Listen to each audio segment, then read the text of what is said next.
prendre le relais pour essayer un peu de gérer ces journées scientifiques qui s'étalent un peu sur 2 jours, notamment vendredi et samedi.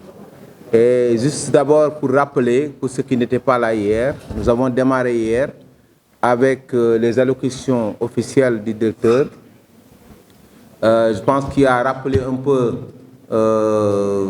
les conditions dans lesquelles se tiennent souvent ces journées scientifiques, l'appui constant également que la direction ne ménage pour accompagner un peu les étudiants qui sont membres du CE.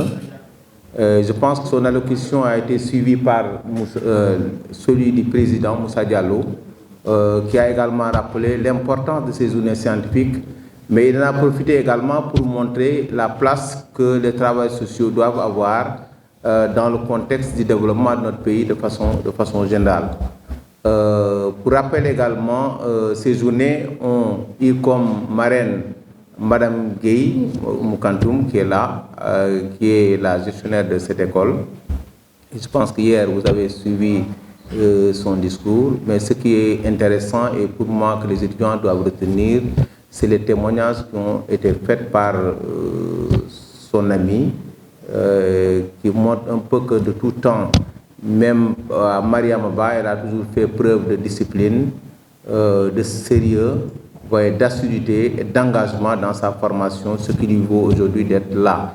Et c'est extrêmement important que demain, que vous puissiez prendre comme modèle ces femmes et ces hommes, en tout cas, qui ont mener une carrière au niveau dans leur domaine respectif. Donc, Madame Gueye, merci vraiment d'avoir accepté de marrainer un peu ces journées scientifiques.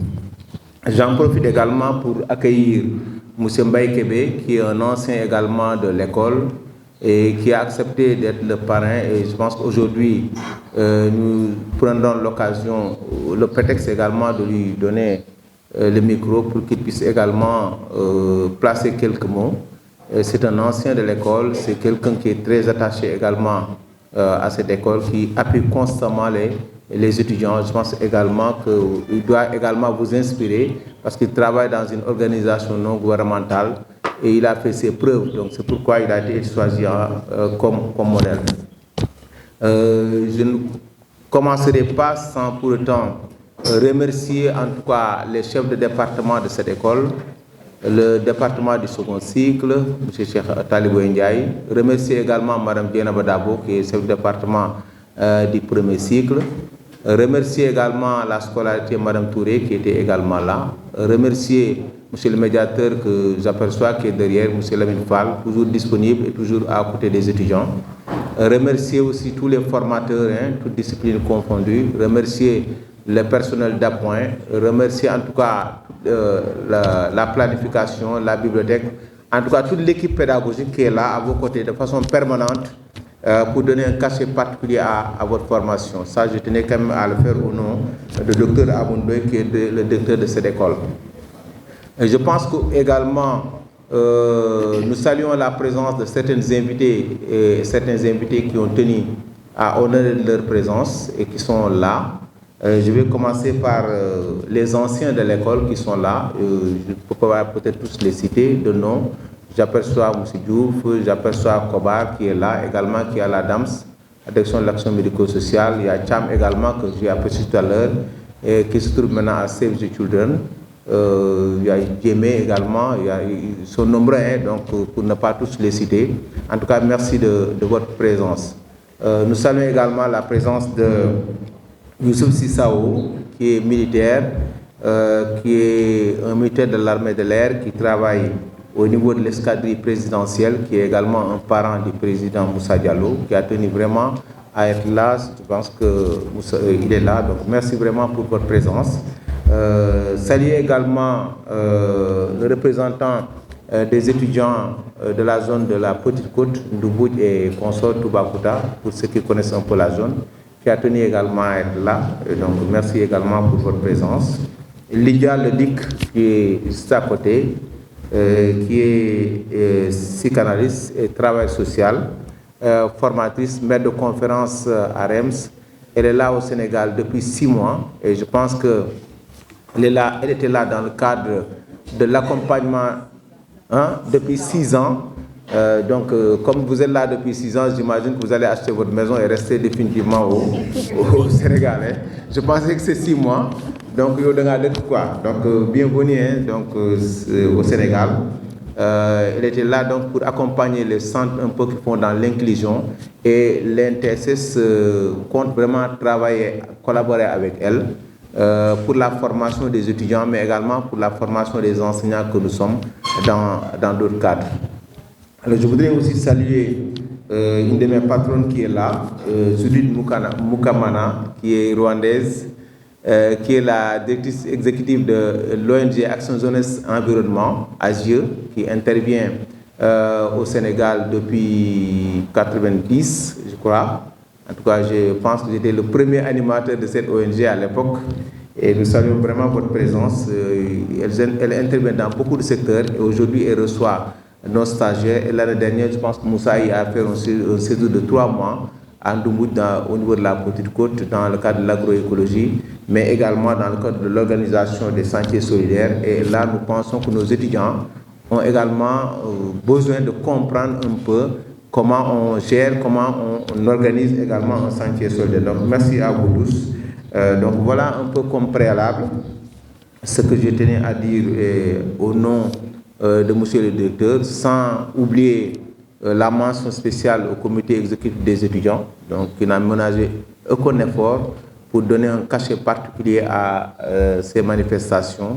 Et chapeau également au comité d'organisation. Je pense quand même elles sont toutes à la hauteur. Donc merci de continuer et de vous engager vraiment pour les activités de l'école. Donc voilà un peu ce que je tenais à dire, tout en demandant votre attention pour ce panel que nous allons démarrer sous peu. Donc voilà ce que je tenais à dire en introduction. Merci.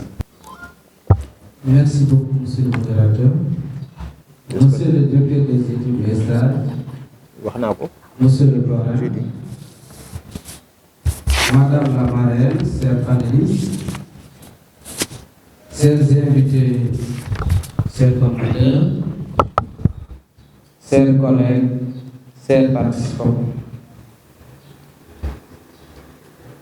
C'est avec une immense gratitude et une profonde reconnaissance que je prends la parole aujourd'hui en tant que président du comité exécutif des élèves de l'École nationale des travailleurs spécialisés, des travailleurs sociaux spécialisés du Sénégal. Nous sommes réunis ici à l'occasion des journées scientifiques de notre école, un moment privilégié pour réfléchir et échanger autour du thème. Quelle orientation pour le travail social du Sénégal dans un contexte marqué par de nouvelles mutations? Avant de plonger dans le vif du sujet, permettez-moi de rendre hommage à nos parrains présents. Leur quotidien et leur engagement envers notre institution et notre profession sont inestimables. Monsieur Baïkébé, coordinateur national de l'engagement des jeunes de Plan Sénégal, votre dévouement à la cause du développement social est une source d'inspiration pour nous tous. Madame Oumou Kantoundia, chef de service gestion de l'INTSS, votre expertise et votre vision éclairée nous guident dans notre quête d'excellence. À tous nos parrains, nous exprimons notre gratitude profonde pour votre présence et votre soutien constant. Hier, jeudi 17 mai, coïncidait avec l'ouverture de nos traditionnelles journées scientifiques. Un moment d'intense délibération, riche en couleurs, saupoudré de convivialité, de fraternité et d'humanisme. Nous avions assisté à un panel de haute facture titré « L'ergothérapie au service des enfants et des parents », animé par l'ergothérapeute Madame Denise Deborah. Elle a porté, entre autres, son regard, en bref, sur le caractère particulier des cibles victimes de dysfonctionnement physique, psychomoteur, le caractère presque défend de leur prise en charge, ici c'est nous, lié à la méconnaissance de la maladie, le rôle de la sensibilisation et de la conscientisation des travailleurs sociaux dans le processus de prise en charge. Le Sénégal, chers camarades, comme tant d'autres pays à travers le monde, traverse une période de mutation profonde. Les dynamiques sociales, économiques, technologiques et culturelles évoluent aujourd'hui rapidement, nous confrontant à de nombreux défis, mais aussi à de nouvelles opportunités. Dans ce contexte changeant, le travail social joue un rôle crucial en tant que pilier de la cohésion sociale, de l'inclusion et du développement humain. Cependant, il est indéniable que le travail social du Sénégal mérite une considération accrue. Notre précaution est souvent en première ligne pour répondre aux crises, qu'elles soient liées à la pauvreté, à la santé mentale, aux violences familiales ou aux catastrophes naturelles. Pourtant, notre rôle et notre impact restent parfois sous-estimés et insuffisamment valorisés. C'est pourquoi, au cours de ces journées scientifiques, nous devons non seulement réfléchir aux orientations futures de notre pratique, mais aussi plaider pour une reconnaissance et une valorisation plus forte du travail social dans notre pays. Il est essentiel de renforcer notre formation continue, d'améliorer nos conditions de vie, de travail, de promouvoir une plus grande visibilité de notre profession. Les orientations pour le travail social au Sénégal doivent s'articuler autour de plusieurs axes clés. Innovation et adaptation. Nous devons développer des approches innovantes et adaptatives pour répondre aux besoins émergents de notre société. Cela inclut l'utilisation de nouvelles technologies pour améliorer nos interventions et l'intégration de nouvelles méthodologies pour mieux appréhender nos réalités complexes des communautés que nous servons. Formation et développement personnel. La qualité de nos interventions repose sur une formation solide et continue. Il est impératif d'investir dans le développement professionnel des travailleurs sociaux pour qu'ils soient équipés pour faire face aux défis actuels et futurs. Sensibilité culturelle et contextuelle. Le respect aux valeurs, des traditions et des croyances des communautés est fondamental. Nos interventions doivent être culturellement pertinentes et contextuellement adaptées pour être véritablement efficaces.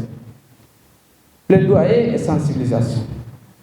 Nous devons intensifier nos efforts de plaidoyer pour sensibiliser les décideurs politiques et le grand public de l'importance du travail social. La reconnaissance de notre profession doit être renforcée pour attirer plus de ressources et de soutien. Mes chers collègues, notre engagement envers le travail social est un engagement vers l'humanité. Nous avons la responsabilité de continuer à apprendre, à évoluer et à défendre notre profession avec passion et détermination. Ensemble, nous pouvons façonner un avenir où le travail social est pleinement reconnu pour sa contribution essentielle à la société. En conclusion, je vous invite tous à participer activement aux discussions de ces journées scientifiques, à partager vos idées, à collaborer pour définir les nouvelles orientations de notre pratique. Ensemble, nous pouvons construire un avenir meilleur pour notre pays et pour les personnes que nous servons. Vive le travail social du Sénégal. Merci de votre aimable attention. Monsieur le directeur des études et stages, représentant du directeur de l'École nationale des travailleurs sociaux spécialisés, Madame la marraine des journées, chef de service de gestion, Mesdames, Messieurs les chefs de département, Monsieur le représentant de la DSME et en l'occurrence conférencier du jour, Monsieur le chef de service régional de Dakar, l'action sociale, Mesdames, Messieurs les membres de la direction et du corps professoral, et permettez-moi de saluer la présence de notre doyen Lamine Fall, qui a été aussi parrain de notre promotion. J'éprouve énormément de plaisir de le revoir aujourd'hui. Monsieur le Président du comité exécutif des étudiants, chers étudiants, distingués invités en vos qualités, grades et rangs.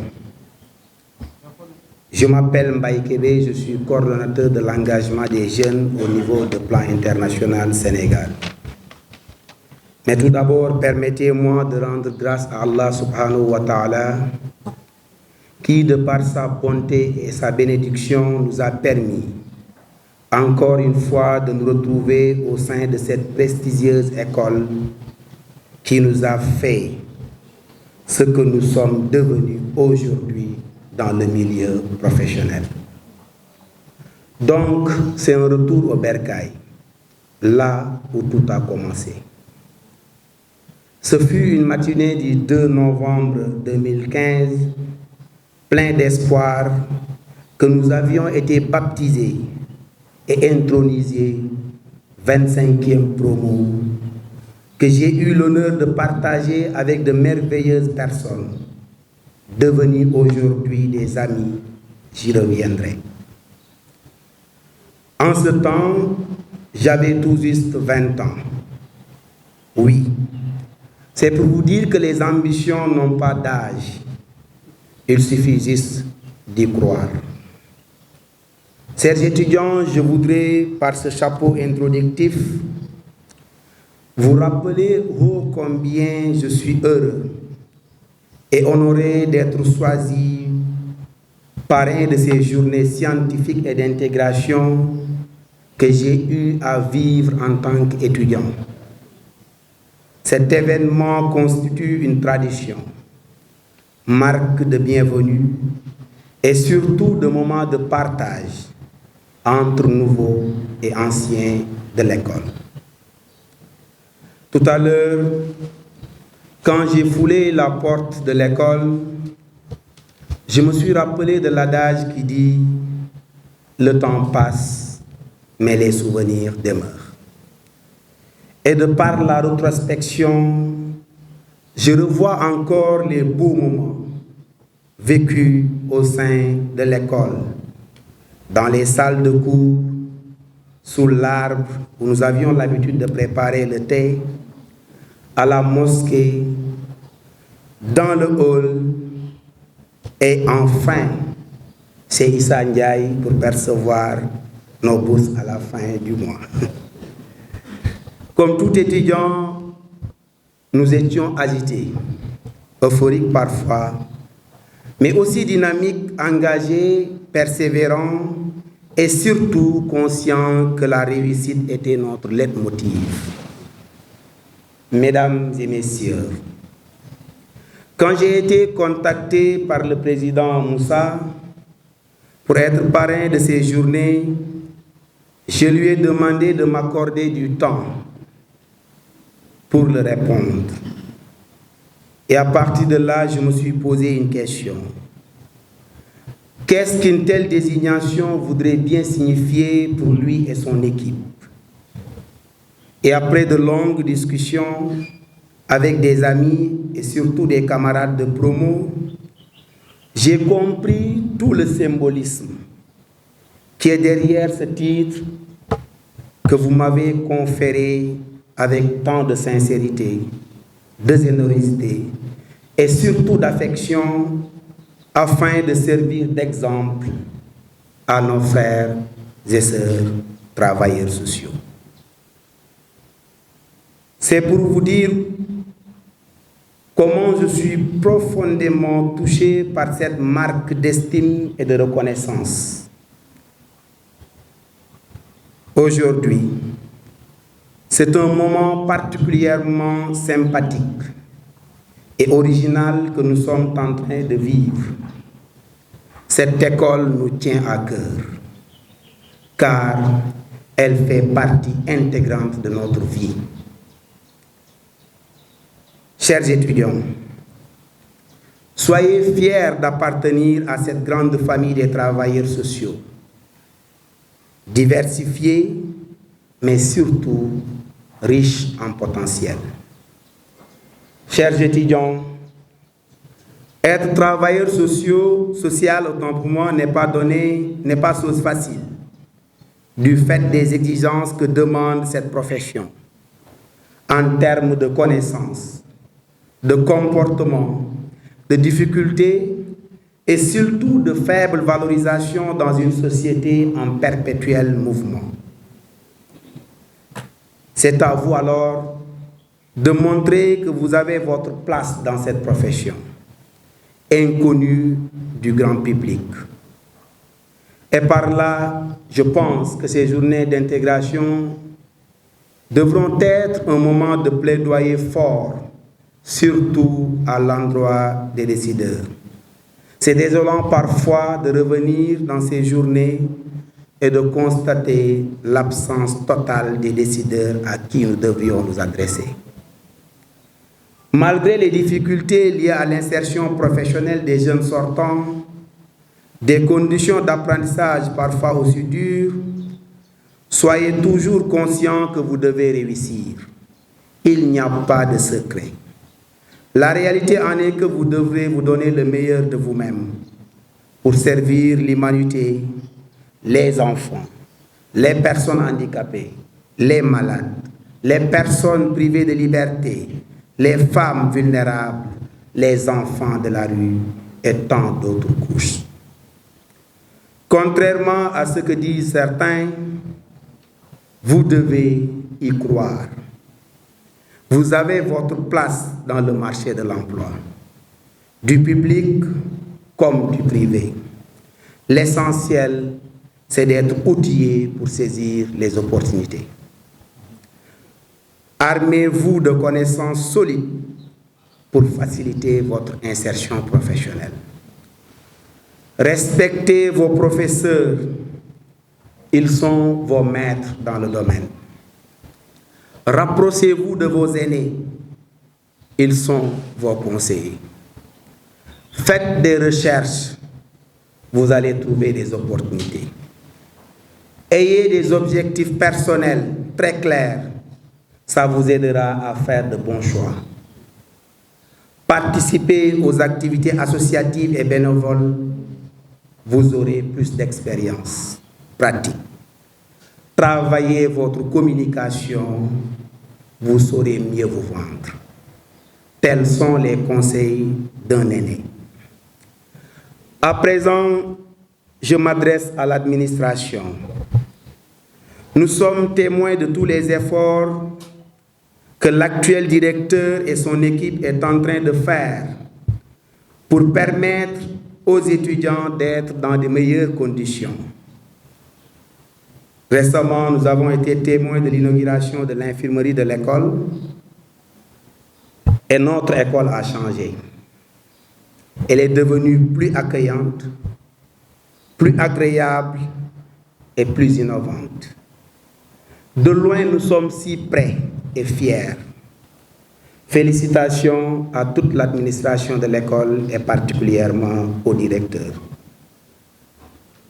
Transmettez-lui nos remerciements les plus sincères.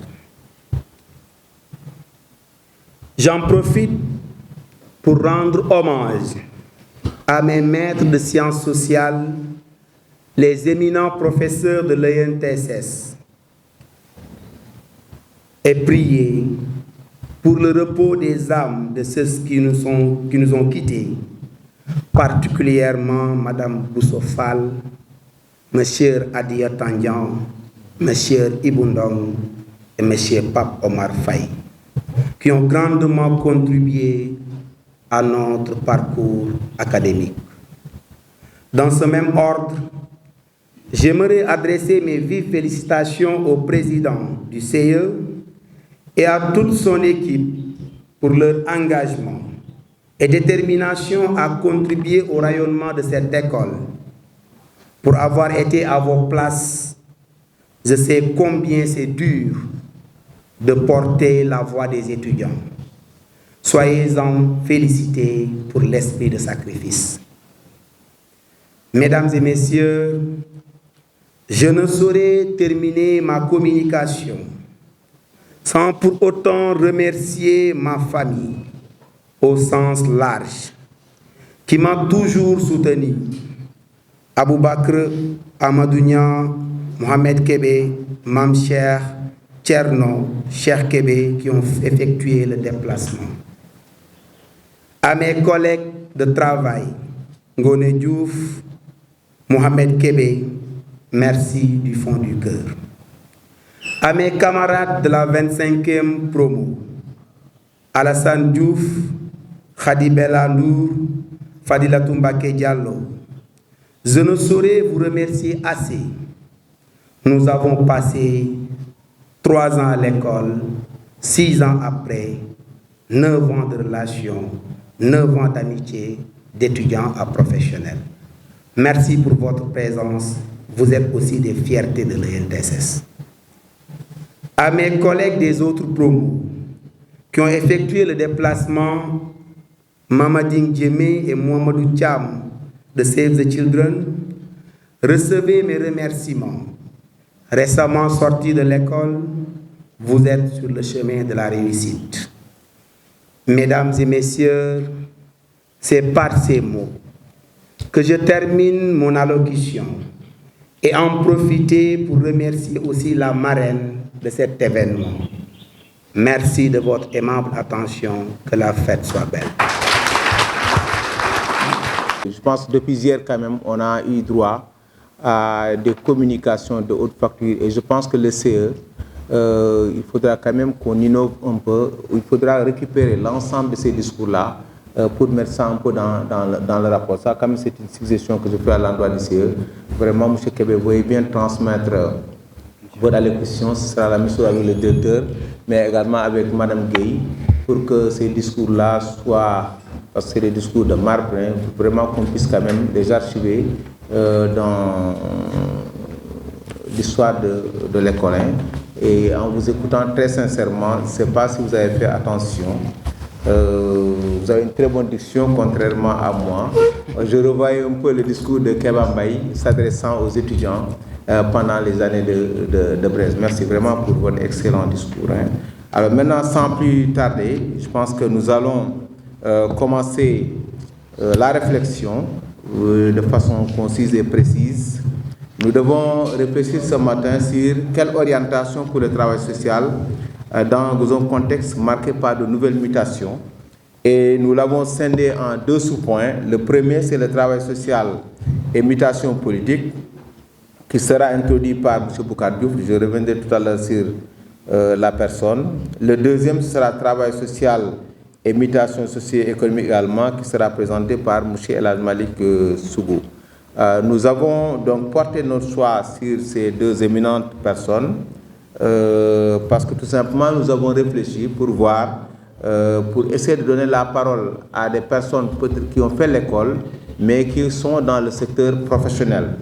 Et le premier thème sera introduit par M. Boucar Diouf qui est à ma gauche, qui est un enseignant de formation, géographe de formation à la base.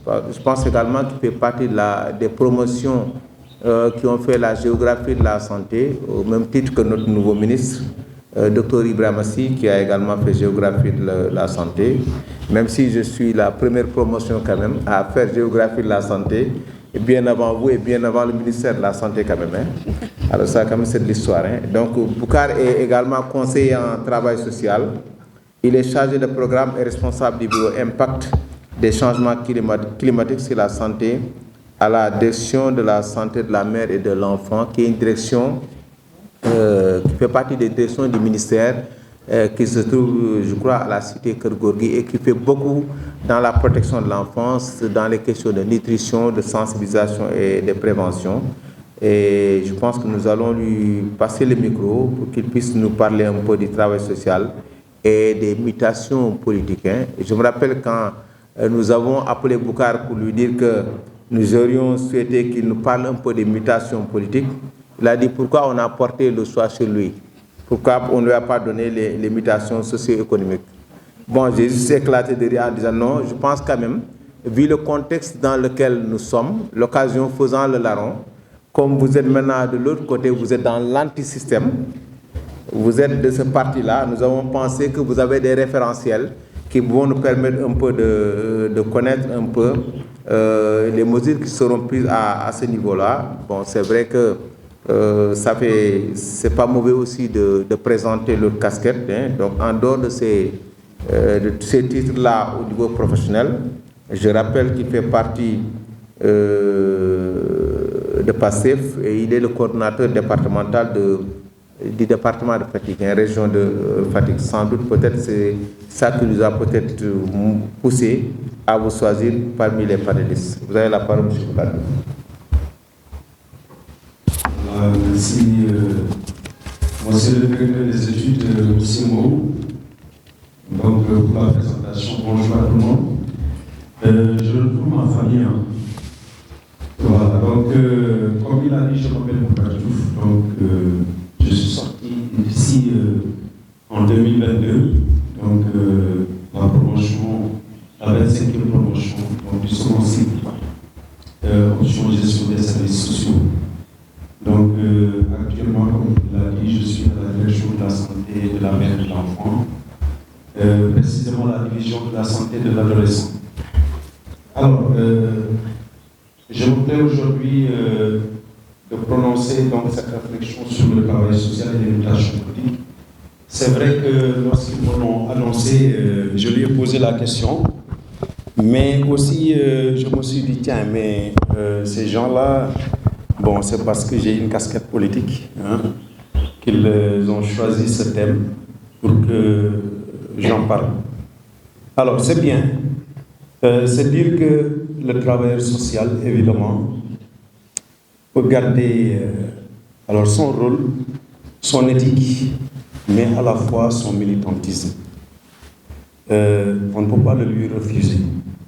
Et c'est pourquoi, étant donné que le travailleur social est toujours proche de sa population, c'est évident que son militantisme alors peut être toléré. Alors, mon intervention, je vais la diviser en 5 parties. C'est pas beaucoup, hein, directeur, en 5 parties. Vous avez 10 minutes, hein? 10 minutes? Alors, donc, mais l'approche n'en fait pas partie. Hein.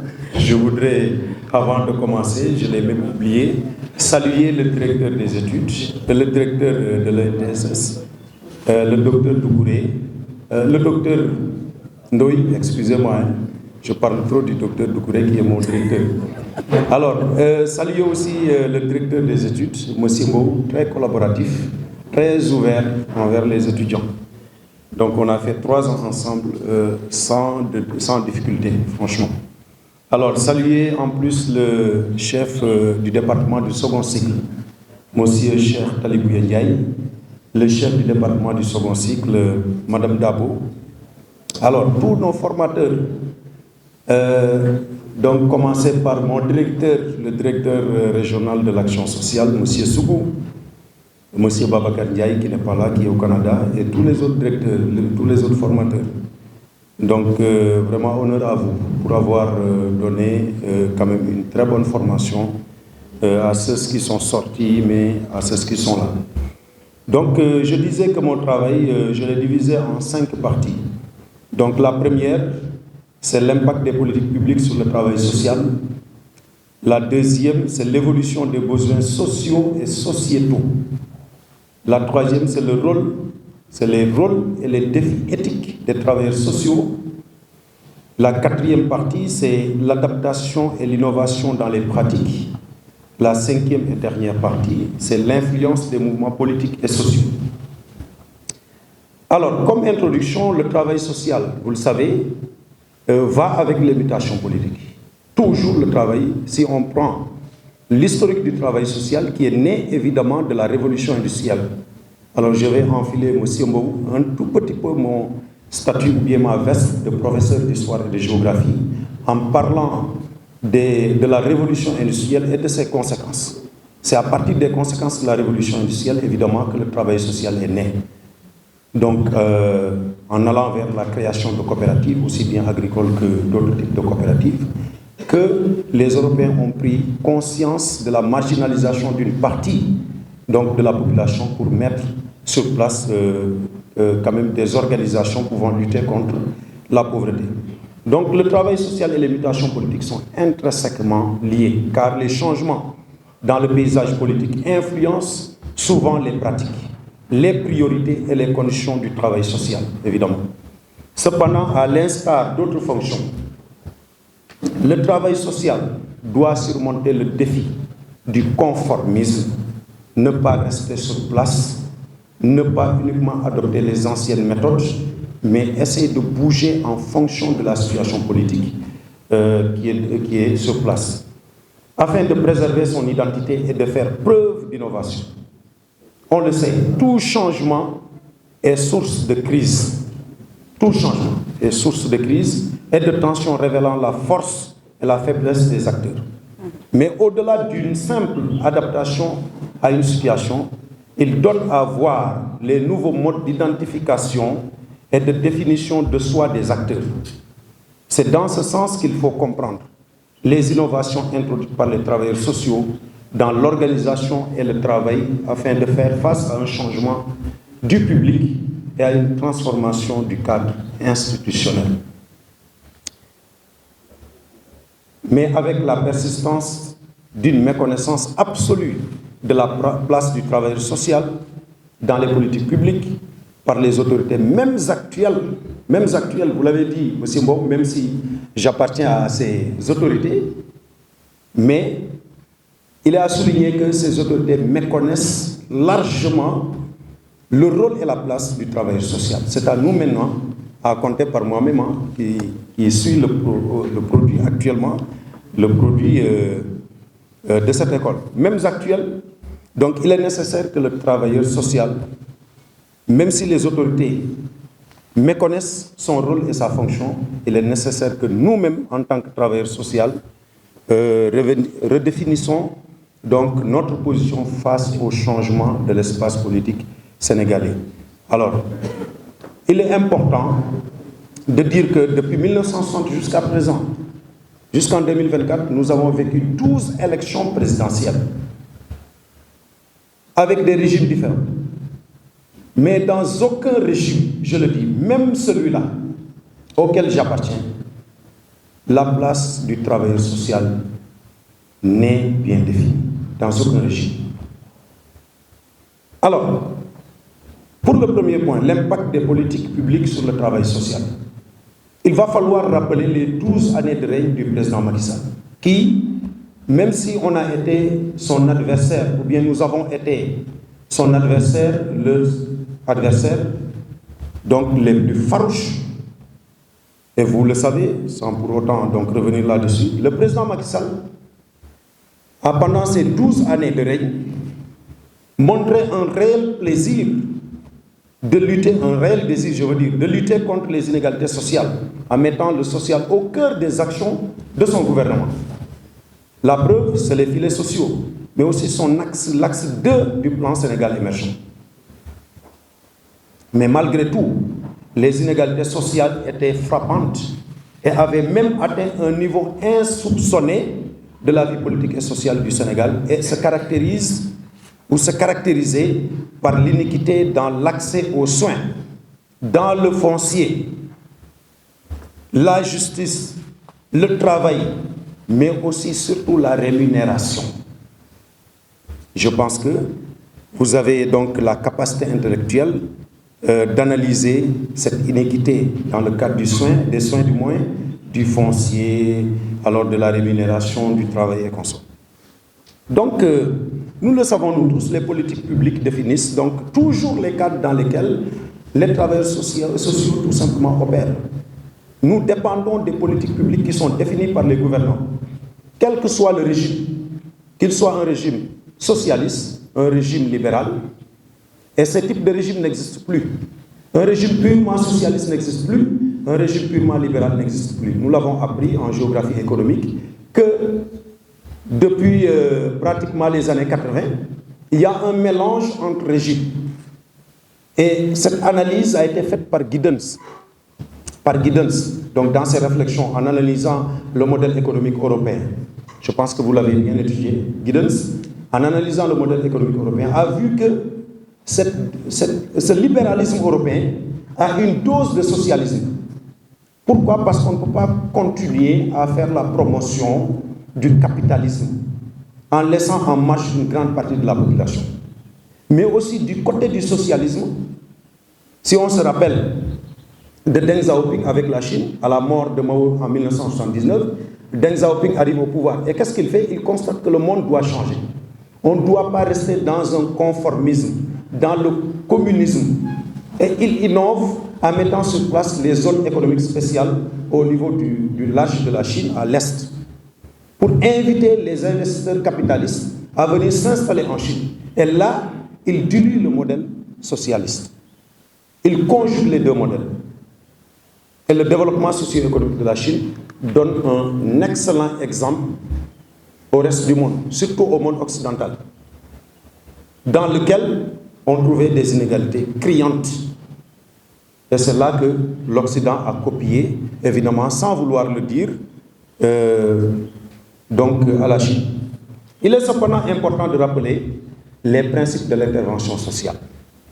Alors, j'ai dit tantôt que quel que soit le type de gouvernement, le travailleur social doit rester un médiateur social, un intervenant social entre qui et qui, entre le pouvoir, les différents secteurs et la population qui est certainement et généralement laissée en rade. Ce qui est attendu du travailleur social, c'est évidemment la promotion de la justice, ce qu'on appelle la justice sociale. Il a donc une marge de manœuvre très large face aux errements de nos politiques, même actuels, je le dis. Je suis actuellement là où je suis, je ne suis pas un politicien, non, je suis un travailleur social, je suis dans mon école. Il s'agit parmi ces principes du travailleur social, ou bien que le travailleur social doit faire valoir, le principe promotionnel de la promotion. Alors, le travailleur social, en face d'un gouvernement, quelle que soit sa nature, doit faire la promotion de quoi exactement? Je vous donne un exemple, la promotion des bonnes habitudes, par exemple. Alors, dans chacun maintenant de ces principes, que ce soit le principe promotionnel, le principe préventif, le principe curatif qui nous appartient, par exemple là où je suis, à la fois je fais le préventif et le promotionnel. Mais en ce qui concerne, par exemple, les travailleurs sociaux qui opèrent sur le terrain, ils peuvent agir dans le curatif avec la prise en charge psychosociale donc, des clients. On ne parle plus de patients dans les hôpitaux, mais des clients. Dans chacun de ces principes, le travailleur social intervient dans son rôle en tant qu'intervenant social entre une catégorie sociale privilégiée et une autre catégorie donc sociale moins évidemment privilégiée. Il s'agit du principe donc promotionnel. Donc concernant ce principe, le travailleur social agit toujours dans la zone de vulnérabilité des populations ou bien de la personne.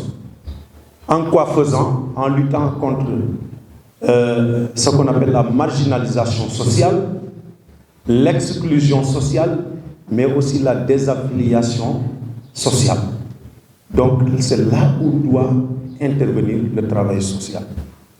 Alors, j'ai parlé tantôt de la promotion des bonnes habitudes, mais aussi le travail social dans cette intervention, ou bien dans son intervention, doit évidemment tout faire pour éviter que les populations ou la population sombre dans la pauvreté. La promotion consiste aussi à assurer à la population une mobilité ascendante. En encourageant, cela veut dire lorsque la mobilité ascendante vaut que le travailleur social intervient. Quand, par exemple, une famille décide, par exemple chez moi, je peux donner l'exemple, chez moi, alors que je n'avais pas été encore travailleur social, mais enseignant, je suis parti chez moi et j'ai trouvé, j'appartiens à un village traditionnel. L'islam est entré là-bas dans les années 90. Oui, dans les années 90. on ne connaît que l'agriculture et l'élevage. Nous étions 4 à aller à l'école. Moi-même, j'ai dû abandonner les classes pendant 3 ans avant de revenir. Voilà, avant de revenir. Alors, jusqu'à présent, même si ça tend à être abandonné, certains pères de famille décident des fois d'amener celui-là à l'école, de ne pas amener l'autre parce qu'il doit aller suivre le troupeau. De ne pas amener l'autre parce qu'il doit m'accompagner au champ. Lorsque je suis revenu, je suis passé par l'université, après je suis allé enseigner. Maintenant, lorsque je suis revenu, j'avais du mal à identifier les fils de mes frères, alors mes petits-fils aussi.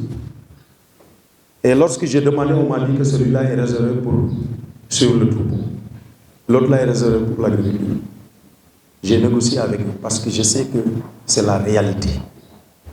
Pour leur dire que voilà, c'est bon de choisir telle ou telle personne à la place, mais je vous demande de mettre tout à l'école. Et maintenant, l'école va se charger de sélectionner ceux qui vont passer et ceux qui ne vont pas passer. Je suis quand même parvenu à orienter certains à envoyer leurs enfants à l'école. Et aujourd'hui, j'ai raison, parce que parmi ceux-là, il y a ceux qui sont de brillants, et je retiens un parmi eux, qui est actuellement au CM, il fait la 6e. Depuis l'école élémentaire jusqu'à présent, il est premier de sa classe. Un excellent élève. Et je pense que, M. Mou, sans me tromper, ça aussi c'est une attitude du travailleur social.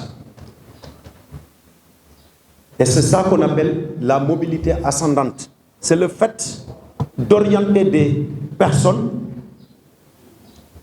qui n'avaient pas cru en l'école, d'aller à l'école tout simplement pour changer la situation, changer les choses. Et c'est la raison pour laquelle c'est un des critères pour obtenir la bourse de sécurité familiale. C'est extrêmement important. Donc, les familles, orienter les familles à amener leurs enfants à l'école. L'éducation, vous le savez, est un excellent déterminant de la santé, l'éducation. Nous, on l'a appris en santé publique. Une femme qui est instruite, alors son enfant a plus de chances de survivre et d'être en bonne santé qu'une femme qui n'est pas instruite. Il y a aussi ce qu'on appelle le gradient social de la santé. C'est ça que je viens de dire, le gradient social de la santé. Plus on est instruit, plus on est en bonne santé. Moins on est instruit, moins on est en bonne santé. Il y a certains qui auraient peut-être, mon idée traditionnaliste, qui vont me dire que non, nos grands-parents n'étaient pas instruits, mais ils étaient en bonne santé. Oui, ils étaient en bonne santé. Parce qu'ils avaient une alimentation saine, naturelle. Mais le monde nous dicte sa loi. Nous avons un autre type d'alimentation. Mais dans ce type d'alimentation, comparez celui qui est instruit de celui qui n'est pas instruit. Vous verrez si le gradient social de la santé est vrai ou pas. Alors, le principe lié à la prévention. On note d'abord 4 types de prévention dans lesquels le travail social doit intervenir. Ce qu'on appelle la prévention primordiale. D'abord, par exemple, je donne l'exemple du corona. Lorsque le corona était en Chine, en décembre 2019, on l'entendait. Maintenant, le travail social est appelé à intervenir avoir ce principe. En quoi faisant? En se préparant d'abord et en donnant ou bien en accompagnant les autorités à se préparer à une éventuelle arrivée de ce virus dans le territoire sénégalais. Pourquoi? Parce que le virus suivait la mobilité mondiale. Je l'avais écrit en 2019. Plus un pays est connecté aux réseaux mondiaux de commerce, de quoi que vous voulez, plus un pays fait partie de la triade de la mondialisation, plus ce pays sera touché. Plus un pays est écarté, marginalisé à cause de son statut de pauvreté, moins ce pays sera touché. Et c'est la raison pour laquelle les pays africains ont été les moins touchés parce qu'ils sont écartés des réseaux mondiaux, donc de commerce, des échanges, de tout ce que vous voulez. Alors, donc, il y a la prévention primaire. Maintenant, intervient lorsque la maladie intervient ou bien entre dans le territoire, dans l'espace géographique, par exemple le territoire sénégalais. La prévention secondaire, lorsque des personnes sont atteintes par cette maladie, ou bien ce phénomène, donc, et que le TS fait de sorte que la maladie ne s'aggrave pas. La prévention tertiaire maintenant, lorsque le TS met sur place des stratégies pour contenir l'aggravation de la maladie. Voilà pour ce qu'on appelle la prévention. Maintenant, pour le curatif. Le curatif, le travail social intervient aussi bien dans le curatif que dans le promotionnel, mais aussi dans la prévention.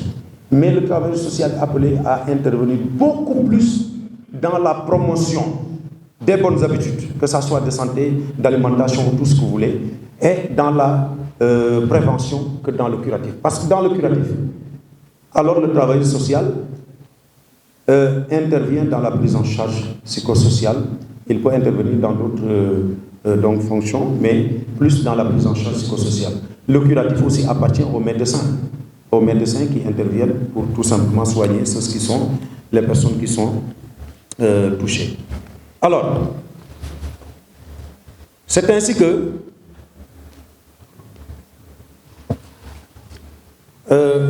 je vais aborder d'abord ensuite donc l'évolution des besoins sociaux et sociétaux.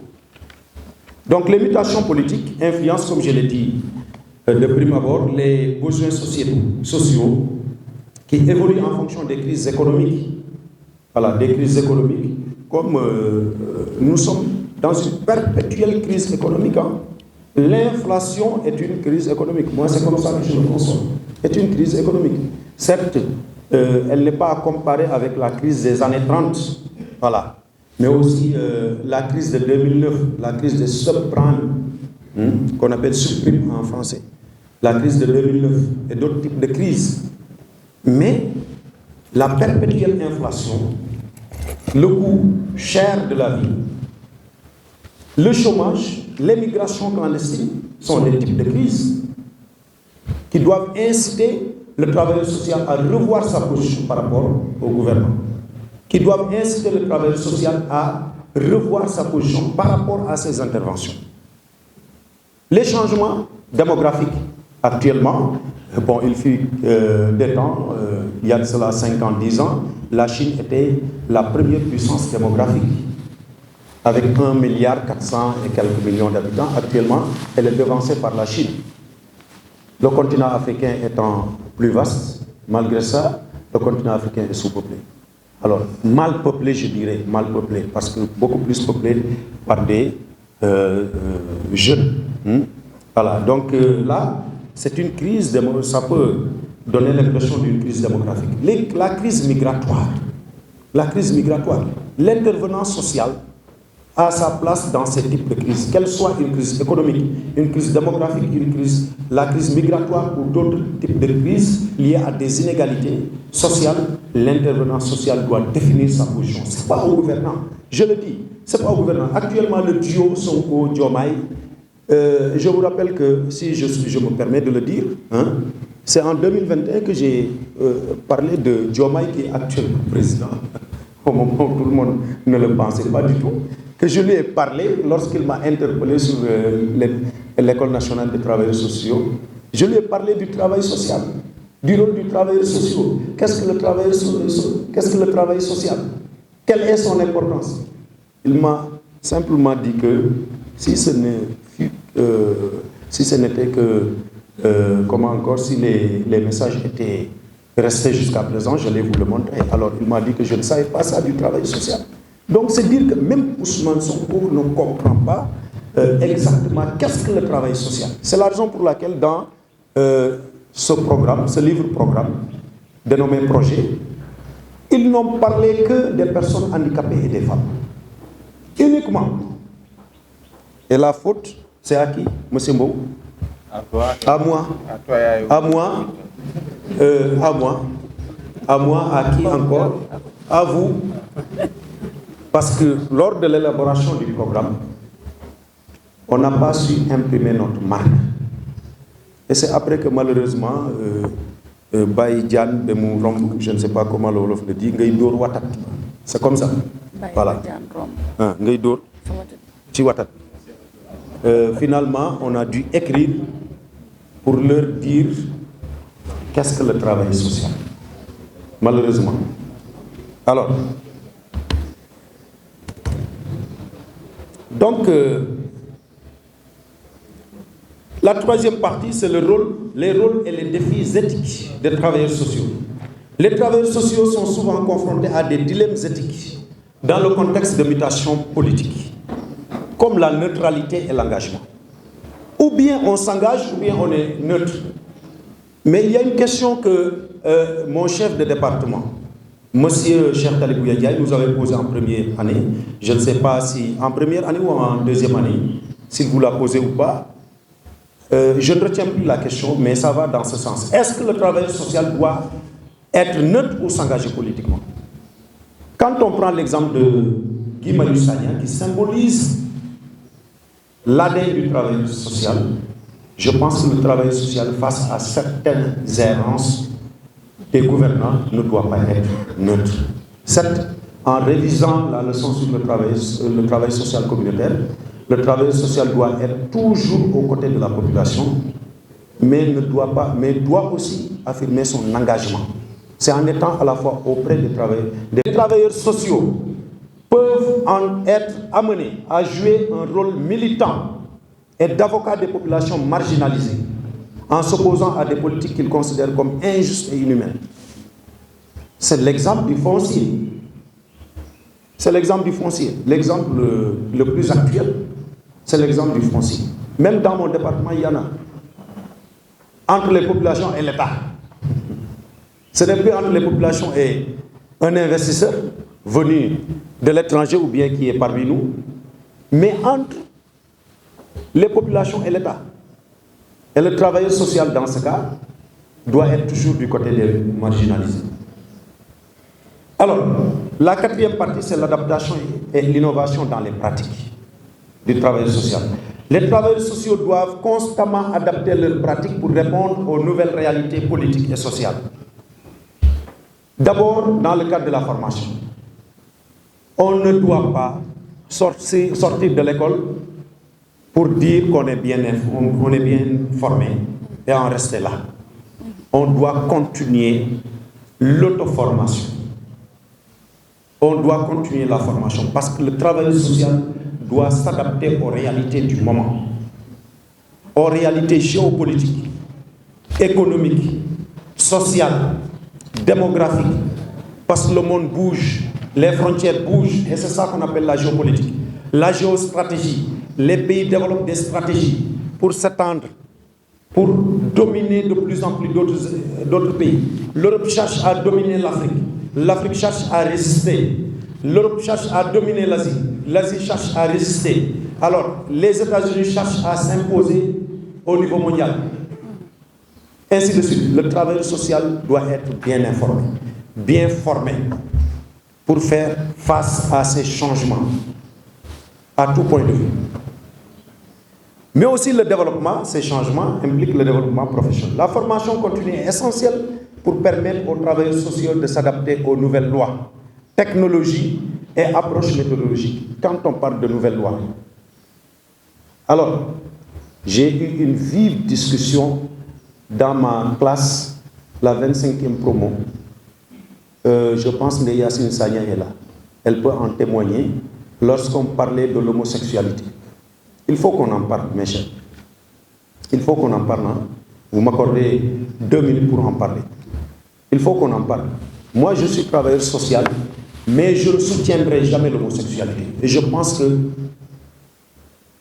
je peux avoir quelques-uns parmi vous qui peuvent dire la même chose. Ce n'est pas parce qu'on est travailleur social, on est toujours aux côtés de la population, aux côtés des personnes vulnérables, qu'on doit supporter ou comment encore accompagner ou je ne sais quoi être aux côtés de ceux qui portent des dénominations qui sont contre notre valeur ou nos valeurs. Nous sommes des Africains. On respecte bien les Européens avec leurs valeurs. On les respecte avec leurs valeurs, mais qu'ils nous respectent aussi avec nos valeurs. Et c'est comme ça que le monde ira bien. Sinon, il y aura toujours un monde comme dans les années 2010, 2012, 2013, 2014, avec des attentats terroristes, avec la violence. Il y en aura toujours, qu'on se dise la vérité. En Europe, l'homosexualité est légalisée, autorisée, acceptée. Mais nous, on ne la connaît pas du tout. L'homosexuel n'est pas celui qu'on appelle Gordigen. Ce n'est pas ça. Gordigen, c'est l'homme efféminé qui a des comportements de femme. Et en notre temps, dans la tradition, on l'a mené dans la case des hommes pour le rééduquer, lui faire adopter des comportements d'homme et après lui donner une femme en mariage. Et il aura des enfants. Ce qui a été dans la tradition africaine, on le sait. Et malheureusement, les homosexuels nous ont envahis. Moi qui vous parle à la division de la santé de l'adolescent, nous sommes envahis. Je le disais à certains parmi nous, je ne peux pas rester une semaine à Dakar. Je suis toujours dans les régions en train de former les prestataires. Et c'est le programme des homosexuels. Mais je leur fais savoir cela.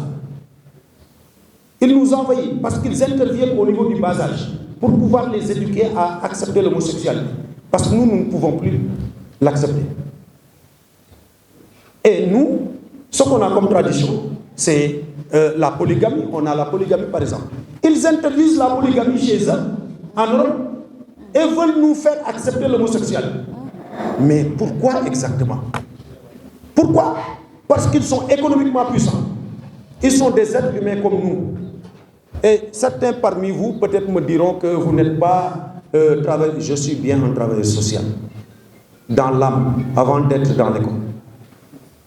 Et je serai toujours aux côtés des personnes vulnérables. Mais je n'accepterai jamais l'homosexualité ici. Et un homosexuel, je le combattrai autant que faire ça.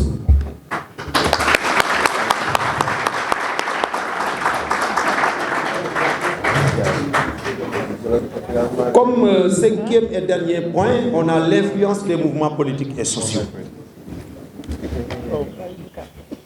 Les mouvements sociaux et politiques, et je vais malheureusement revenir sur ce thème, tels que les mouvements pour les droits civiques. Alors, on ne connaît pas les mouvements pour les droits civiques ici au Sénégal. Peut-être ils ont été connus en Amérique, avec la stigmatisation des Noirs, mais aussi en Afrique du Sud. Mais les LGBTQ+, moi je ne cherche même pas à comprendre. La preuve, est-ce que quelqu'un peut me dire comment s'appelle lesbienne, une lesbienne en Wolof, en Sérère, en Bambara, en tout ce que vous voulez? Personne ne peut me le dire. Parce que ça n'existe pas chez nous. Ça n'existe pas. Malheureusement, si vous entrez dans le net, moi j'ai fait, l'observation. Si vous entrez dans le net, les homosexuels sont très puissants. Très puissants.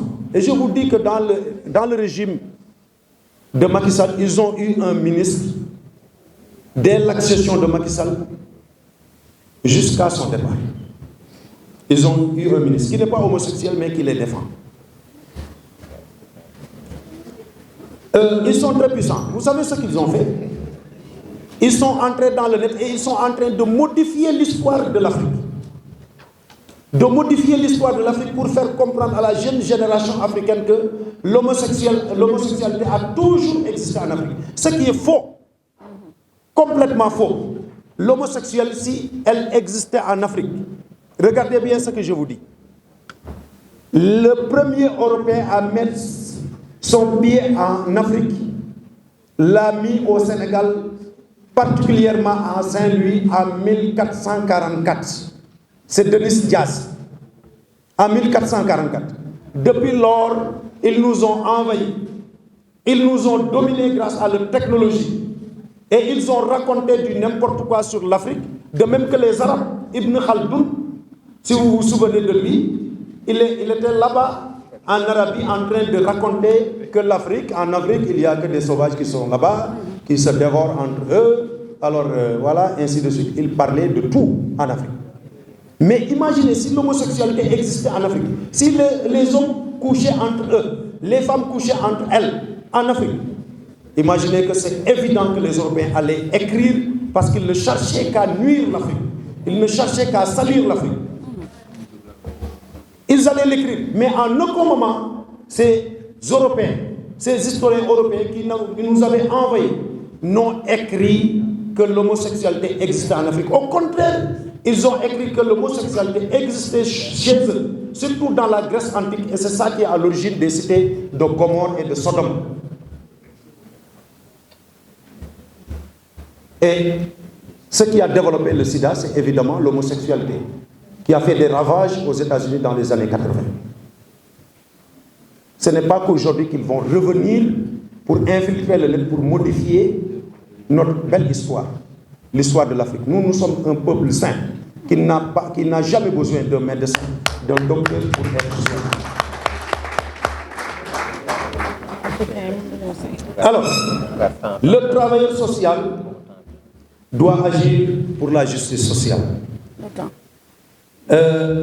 Mais ces nouvelles priorités, alors, sont le développement durable, l'inclusion, mais sans les homosexuels, mais aussi faire de sorte qu'ils modifient les programmes et les interventions en travail social. En conclusion, en résumé, le travail social est profondément influencé par les mutations politiques qui transforment les contextes dans lesquels les travailleurs sociaux opèrent, les besoins des populations qu'ils servent et les méthodes qu'ils utilisent. Pour rester efficaces et pertinents, les travailleurs sociaux doivent être flexibles, bien formés et engagés dans une réflexion éthique constante. Merci beaucoup. Merci beaucoup, M. Mbow, monsieur le directeur des études de l'École nationale de travail sociaux spécialisés, pour la présentation. Je voudrais d'abord remercier l'École nationale des travailleurs sociaux et particulièrement le comité exécutif des étudiants pour la confiance qu'ils ont placée en ma personne pour me désigner comme panéliste. Certes, la science et la connaissance n'est pas là. C'est peut-être par rapprochement et par, comment je vais dire, par familiarité que vous avez voulu peut-être me confier cette tâche qui est un peu exaltante. Parce qu'en écoutant le Master of Ceremony tout à l'heure, avec son bel lyrisme, et le discours plein de sens, de sagesse du parrain, la communication de M. Boucar, je me suis dit, mais qu'est-ce que je vais dire? Pratiquement, je n'ai plus rien à dire. Mais je vais essayer de placer quelques mots, parce que lorsque Moussa et le directeur des études m'ont appelé pour me dire de préparer une communication sur les mutations sociales, le travail social et les mutations socio-économiques, je me suis dit, bon, peut-être je vais venir raconter ma vie avec les étudiants. Mais c'est tout ça, c'est pour un peu dire aussi toute la fierté que je ressens aujourd'hui en étant ici dans le hall de l'École nationale de travail sociaux, devant des collègues travailleurs sociaux pour disserter, pour discuter, pour échanger sur les problématiques de l'heure. Il y a peut-être moins de 10 ans, j'étais ici, j'étais à votre place. Donc c'est pour tout vous dire que c'est possible en tout cas. Vous pouvez le faire et peut-être dans quelques années, c'est vous qui allez prendre la relève. Alors parler du travail social et des mutations socio-économiques, je voudrais dire d'abord en guise d'introduction que dans la société, les individus ne sont pas isolés, mais vivent en interaction les uns les autres. Donc, ils forment des groupes sociaux et sont liés par des liens qu'on appelle les liens sociaux. Alors, ces liens, pour les définir, je peux dire que ce sont des liens qui relient les individus entre eux et créent un sentiment d'appartenance à un groupe social.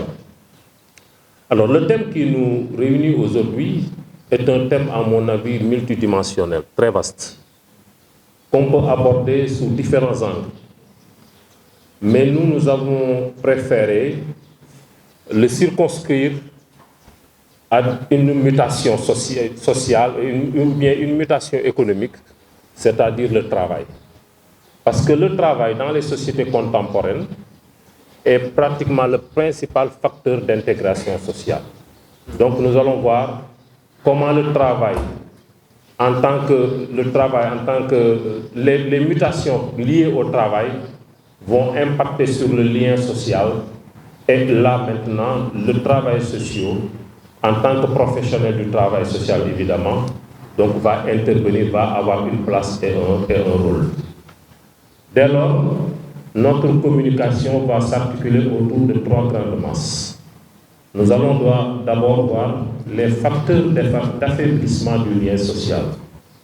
À travers les mutations économiques et sociales, donc qu'est-ce que ces mutations ont, donc quels sont les impacts qu'ils ont amenés sur le lien social.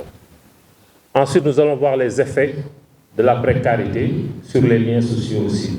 Parce que ces mutations vont ouvrir à un certain nombre de précarités, à un certain nombre de fragilités sociales. Et enfin, donc évidemment, nous allons voir quelle est la place et le rôle du travail social dans tout ça. Alors, pour les facteurs d'établissement du lien social, on peut dire qu'avec les mutations, les liens sociaux peuvent se déconstruire ou bien s'affaiblir. Et plusieurs facteurs peuvent mener à cela.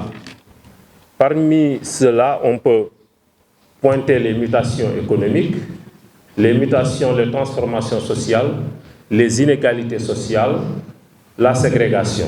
Mais nous allons parler des mutations économiques et des transformations sociales, parce que c'est ça l'intitulé de notre communication.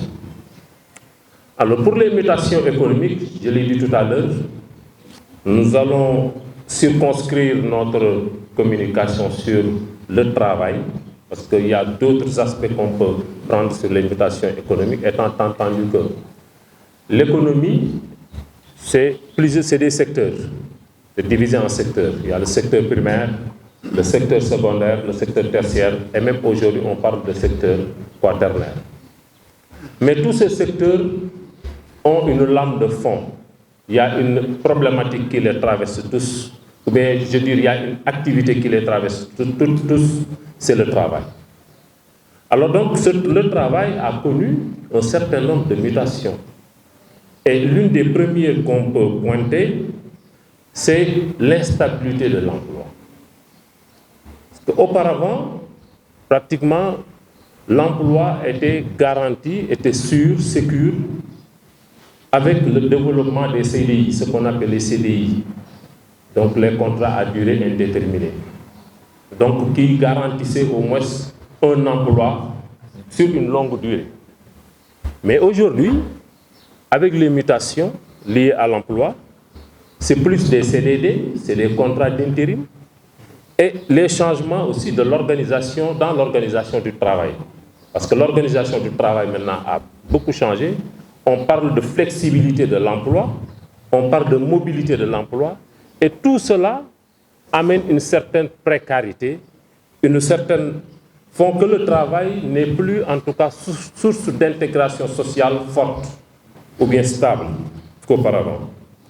On parle de travail précaire, étant entendu que la précarité renvoie à l'instabilité et à l'incertitude par rapport au travail, ou bien à l'avenir.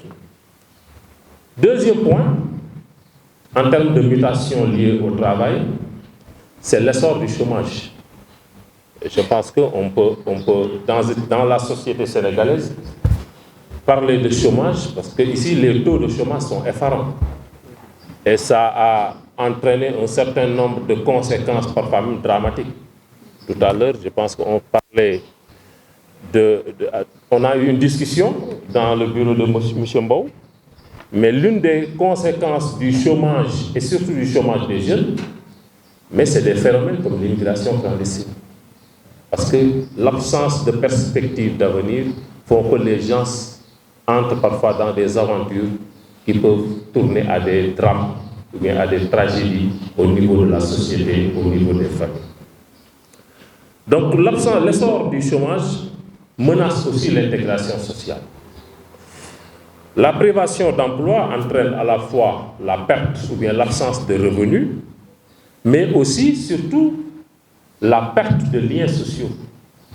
Parce que quand on n'a pas d'emploi, on n'a plus de relations professionnelles, on n'a plus parfois même de relations amicales, mais parfois même les relations familiales tendent à se désintégrer.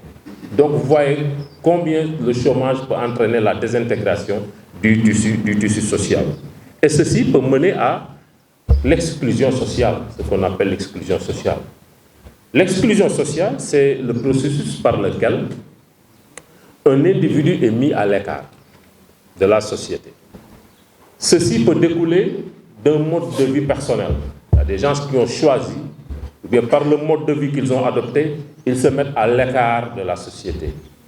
Mais la plupart du temps, l'exclusion sociale est liée à la perte d'éléments qui permettaient de s'intégrer à la société. Et ces éléments, il y a le travail. Évidemment, il y a d'autres éléments comme le handicap, comme la vieillesse, qui peuvent compositer, mais il y a surtout le travail, parce que sans le travail, on est dans le processus d'exclusion sociale à travers ce que Pouka appelait tout à l'heure la désaffiliation sociale. La désaffiliation sociale, c'est le passage de l'intégration à l'exclusion sociale. Donc c'est ce passage-là qu'on appelle la désaffiliation sociale. Donc à côté de ces mutations économiques que j'ai évoquées tout à l'heure, évidemment on peut en citer d'autres. Nous avons simplement choisi pour des contraintes de temps, trois mutations sur le travail. Nous allons maintenant attaquer les mutations dans la société, ou bien les mutations sociales. Alors parmi celles-ci aussi, parmi les transformations qui ont traversé la société, on peut pointer les modèles familiaux, donc qui se sont transformés. Et ça depuis pratiquement les années 70 avec la crise économique qui a découlé de la crise pétrolière. Il y a eu une transformation au niveau des modèles familiaux, avec le recul du mariage, mais aussi l'augmentation des taux de divorce. Et ceci, ce sont des réalités que nous vivons dans nos sociétés. Alors, donc la famille, qui avait un rôle intégrateur, ne peut plus exercer carrément ce rôle. Parce que les familles sont en train de se disloquer. Et de plus en plus, on assiste à l'émergence de nouveaux types de familles, de nouveaux types de familles. C'est les familles monoparentales, c'est des mères célibataires, c'est des familles reconstituées. Et ceci, donc, parfois sape l'intégration au niveau de la société, ou bien en tout cas affaiblit le rôle intégrateur de la famille, donc pour ces changements. Mais il y a aussi une autre situation, ou bien d'autres phénomènes qui peuvent aussi parfois saper les liens sociaux et aller vers l'exclusion sociale. C'est l'âge, c'est le handicap. Et M. Mbou, en me présentant, disait que malheureusement, lorsque je suis sorti de l'école, on m'a confié les personnes âgées. Et donc je me suis maintenant devenu complètement une personne âgée, parce que j'ai réfléchi en personne âgée. Alors, l'âge aussi est un facteur important de risque d'exclusion. Parce que les personnes âgées peuvent souffrir d'isolement. Ils peuvent souffrir aussi leur sociabilité peut se réduire suite à certains événements. Et là aussi, on va assister à ce qu'on appelle cette désaffiliation. Le micro.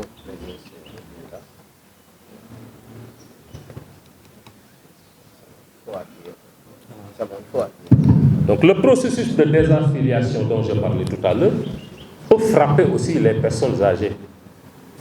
Parce qu'avec parfois la perte donc, du conjoint ou bien de la conjointe, l'isolement,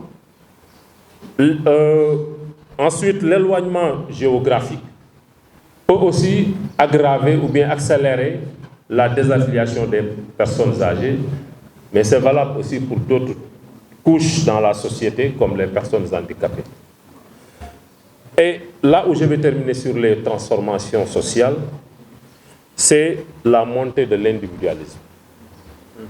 Parce que dans nos sociétés, l'individualisme est même érigé en règle sociale. Et n'oubliez pas que nous étions dans des sociétés africaines, traditionnelles, où c'est la communauté qui primait sur l'individu. Mais de plus en plus, avec la modernisation, que moi j'appellerais l'occidentalisation des sociétés africaines, c'est de plus en plus l'individu ou bien le bonheur de l'individu qui est érigé en règle et qui prime sur le dessus. Et depuis quelques décennies, les normes et les valeurs insistent plus sur l'accomplissement de la personne, de l'individu, que sur la société. Bon, c'est pas mauvais en soi. Parce que ce phénomène peut être facteur de liberté, facteur d'autonomie. Mais il faut faire très attention. Parce que pour certains, ça peut aussi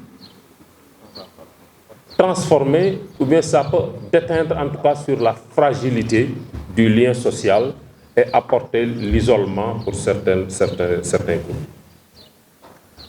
Alors, si nous voyons donc les facteurs économiques dont j'ai évoqués concernant le travail, les transformations sociales aussi qu'a subi la société, avec les crises, mais aussi avec le processus de modernisation, c'est vrai que ceci va avoir un certain nombre d'impacts, d'effets sur le lien social, sur la vie des personnes, sur la vie de la communauté. Et le premier effet que cela a eu, à mon avis, c'est la fragilisation du lien organique.